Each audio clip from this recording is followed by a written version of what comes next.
지난 시간 우리는 우리나라 역사에 대해서 한번 복습을 해보았습니다. 5학년 때 배웠던 내용이죠. 자, 오늘은 이제 지난 시간 역사 학습에 이어서 오늘 나머지 역사 부분에 대해서 복습을 하고 이 다음 4시간부터는 6학년 1학기 이제 정상적인 진도를 나가도록 하겠습니다.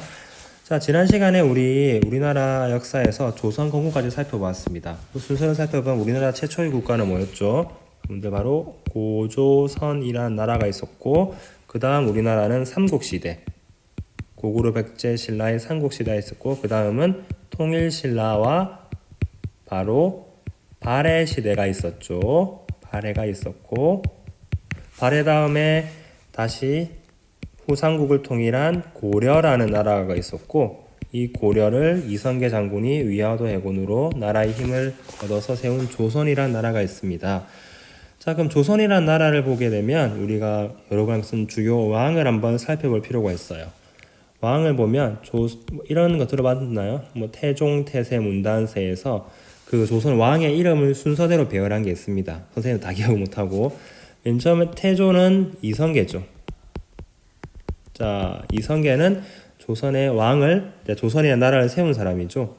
자, 그 다음 보면 여기 보면 또 여러분이 주위에서 보여야 될 왕이 태종이 있죠. 태종. 그리고 여러분이 알고 있는 세종대왕, 세종이 있죠. 자, 이렇게 일단 조선 전기의 왕이 있습니다. 태조 이성계는 조선을 세운 사람이죠. 조선을 세운 사람. 근데 이 태종은 바로 이방원입니다. 이름이 이방원이고 태종은 왕의 이름이죠. 세종은 이도입니다. 자, 이성계의 아들이 이방원이고 이방원의 아들이 이도입니다. 그죠? 이렇게 되는데 한 가지 알아야 될 것은 이 두 사람의 관계가 상당히 안 좋았어요. 왜냐하면 이성계가 자신의 이제 이방원이 5째 아들이었는데 그 5째 아들에게 다음 왕위를 주지 않고 이성계의 막내 아들에게 왕위를 주려고 했어요. 이방원의 이제 엄마가 다른 동생이죠. 아빠는 같지만 엄마가 다른 동생이었죠. 그래서 이방원이 어떤 일이냐면 왕자의 난이라고 해서 이성계의 자기 동생들을 이방원이 죽여버립니다. 그리고 이성계를 아버지를 쫓아내고 자신의 친형을 왕으로 잠시 세운 다음에 자기가 왕이 됩니다. 그러다 보니까 이성계는 이 이방원을 되게 싫어했죠. 이방원은 자기가 왕이 된 다음에 강력한 왕권, 왕의 힘을 강하게 하기 위해서 주변에 있던 대부분의 외척, 외가나 친척 사람들을 다 죽입니다. 그 사람들이 권력을 얻어서 나라의 살림을 힘들게 할까봐. 그래서 자기 아들의 아내의 아빠죠. 그러니까 자기 장인, 그러니까 사돈 관계에 있는 사람도 죽이고, 이도 자기 아들의 외삼촌도 죽이고 해서 주변 사람을 거의 다 죽이고 해서 이 세종 이도가 왕위가 되었을 때 훌륭한 정치를 할 수 있는 발판을 이루었다고 합니다. 이 세종대왕은 여러분이 알겠듯이 한글도 만들고 여러 가지 장영실을 발탁해서 조선의 과학 기술을 발달시킨 조선시대 최고의 성군이라고 알려져 있죠. 이렇게 조선이 있다가 조선은 중간에 한 가지 위기가 오죠. 여러분 알고 있나요? 그렇죠. 일본이 우리 쳐들어온 임진왜란이 있죠. 자, 임진왜란일 때 이때의 왕은 바로 선조. 이 선조라는 왕은 어떻게 했냐? 도망을 갔죠. 궁궐과 백성을 버리고 도망을 갔는데 이때 유일하게 일본군에게 승승장구했던 사람이 바로 이순신이라는 사람이 바다길을 다 끊어서 바다 전투에서 다 이겨서 일본에서 오는 식량들을 다 끊어버리니까 결국 우리가 승리할 수 있게 해주었습니다. 자, 그런 상황에서 다음 중에 여러분이 알아야 될 왕은 정조라는 조선 중기 후기의 왕이 있습니다. 이 왕은 이제 탕평책이라고 해서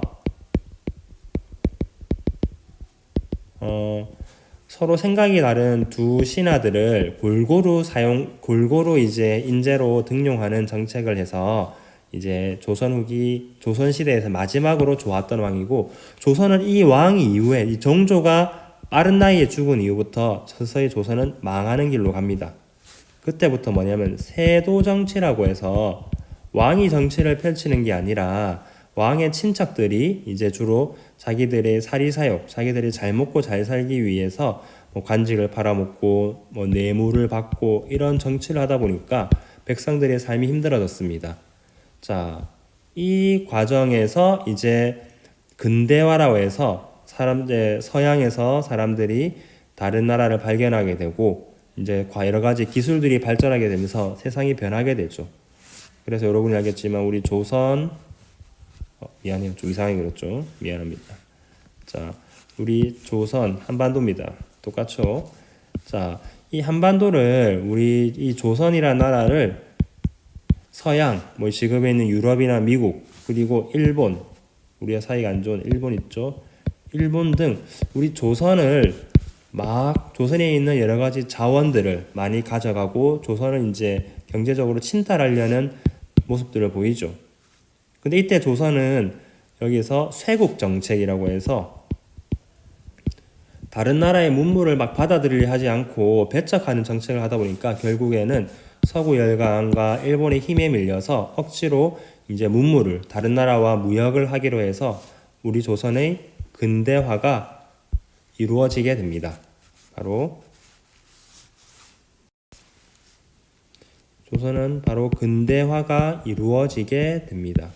근대화라는 건 쉽게 생각하면 사람들이 이제 뭐 머리도 남자도 머리를 짧게 자르고 전기가 들어오고 그리고 자동차가 다니고 열차가 다니고 이제 점점 전화도 되고 하는 그런 사회를 근대화를 하죠, 여러분들. 서양의 문물들은 근대화가 되는데 이때 조선은 스스로의 힘으로 한 게 아니라 외국들이 들어와서 미국이나 뭐 들어와서 억지로 근대화를 시키다 보니까 조선의 많은 사람들이 피해를 보기도 하고 조선의 많은 자원들이 외국으로 뺏기게 되는 그런 상황을 갖게 됩니다.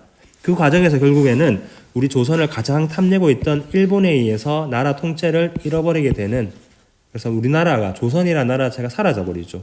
바로 일제 식민지 시대를 겪게 되죠.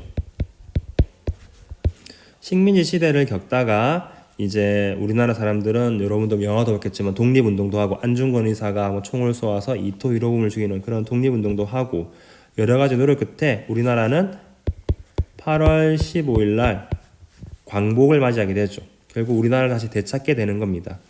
우리나라를 되찾았지만 이게 참 슬픈 게 우리나라 스스로의 힘으로 우리나라를 되찾은 게 아니어서 요 위로는 그 2차 세계대전의 승리국인 소련이라는 나라가 밑에는 미국이라는 나라가 두 나라가 가장 강했거든요.